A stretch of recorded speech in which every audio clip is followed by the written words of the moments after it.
Assalamualaikum warahmatullahi wabarakatuh. Perkenalkan, nama saya Pada Ainusatiah dengan NIM 2141624820101067. Saya berasal dari kelas FM 21C Farmasi, Universitas Buana Perjuangan Karawang. Di sini saya akan menjelaskan sedikitnya tentang termodinamika dan pemanfaatannya dalam kehidupan sehari-hari, baik dalam bidang farmasi ataupun bukan. Secara bahasa, termodinamika berasal dari bahasa Yunani, yaitu thermos yang artinya panas dan dynamic yang artinya perubahan. Termodinamika ini merupakan ilmu yang menggambarkan usaha untuk mengubah kalor atau perpindahan energi yang disebabkan perbedaan suhu menjadi energi serta sifat-sifat pendukungnya. Lalu, ada sistem termodinamika. Yang pertama ada sistem tertutup, yaitu terjadi pertukaran energi panas dan kerja, tetapi tidak terjadi pertukaran benda dengan lingkungan. Contohnya ada rumah hijau sebagai contoh dari sistem tertutup di mana terjadi pertukaran panas tetapi tidak terjadi pertukaran kerja dengan lingkungannya. Ada dua jenis sistem pembatas.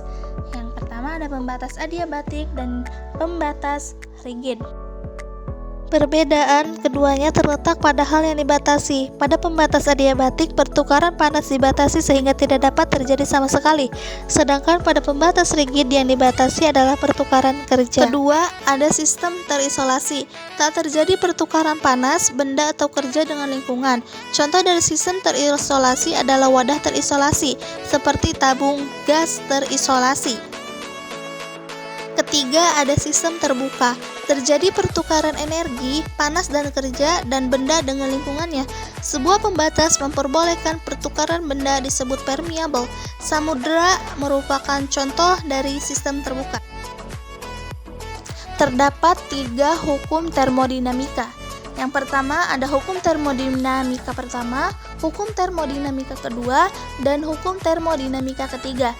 Bunyi dari hukum termodinamika yang pertama yaitu energi tidak dapat diciptakan ataupun dimusnahkan, melainkan hanya bisa diubah bentuknya saja. Lalu ada hukum termodinamika kedua yang berbunyi kalor mengalir secara spontan dari suhu benda bersuhu tinggi ke benda bersuhu rendah dan tidak mengalir secara spontan dalam arah kebalikannya. Lalu ada hukum termodinamika ketiga yang berbunyi suatu sistem yang mencapai temperatur nol absolut, semua prosesnya akan berhenti dan entropi sistem akan mendekati nilai minimum. Entropi benda berstruktur kristal sempurna pada temperatur nol absolut bernilai 0.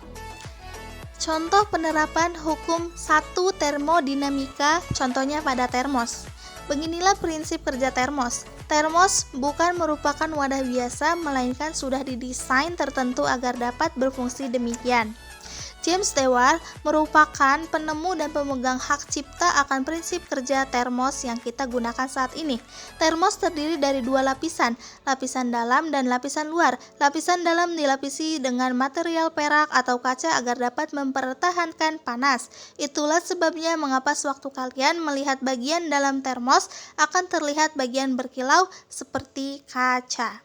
Antara lapisan dalam dan lapisan luar terdapat sebuah ruangan kosong dan dalam kondisi vakum, yaitu kondisi di mana udara tidak dapat masuk dan keluar. Akibat dari adanya ruangan hampa, seperti inilah yang dapat mencegah dan mengurangi perambatan kalor atau suhu panas. Seperti ini contoh dari penerapan hukum termodinamika pertama, yaitu pada termos, seperti pada gambar. Yang atas tutup sumbat termos, lalu ada ruang hampa udara yang dimasukkan air ke dalamnya, bagian luar terdapat dinding pelindung kaca, dan bagian bawah yang paling kecil terdapat karet penahan kaca. Lalu yang kedua, contoh penerapan hukum termodinamika kedua. Termometer bimetal contohnya. Mekanik keping bimetal memiliki dua buah keping logam. Kepingan ini dapat melengkung jika terjadi perubahan suhu. Prinsipnya apabila suhu berubah menjadi tinggi, keping bimetal akan melengkung ke arah logam yang koefisien muainya lebih rendah. Sedangkan jika suhu menjadi rendah, keping bimetal akan melengkung ke arah logam yang koefisien muainya lebih tinggi. Logam dengan koefisien muai lebih besar atau tinggi akan lebih cepat memanjang sehingga kepingan akan membengkok atau melengkung. Sebab logam yang satunya tidak lagi ikut memanjang. Pada termometer, keping bimetal dapat difungsikan sebagai petunjuk arah karena jika kepingan menerima rangsangan berupa suhu, maka kepingan akan langsung melengkung karena pemuaian panjang pada logam. Yang ketiga, contoh penerapan hukum 3 termodinamika. Kebanyakan logam bisa menjadi superkonduktor pada suhu sangat rendah karena tidak dapat keacakan gerakan kinetik dalam skala. Hukum termodinamika ini jarang ditemui dalam sehari-hari karena kita jarang menemui suhu situasi di mana minus 273,15 derajat Celcius ataupun 0 Kelvin. Namun suhu ini berperan penting sebagai acuan perhitungan. Skala Kelvin yang digunakan untuk mengukur suhu mutlak didasarkan pada titik 0.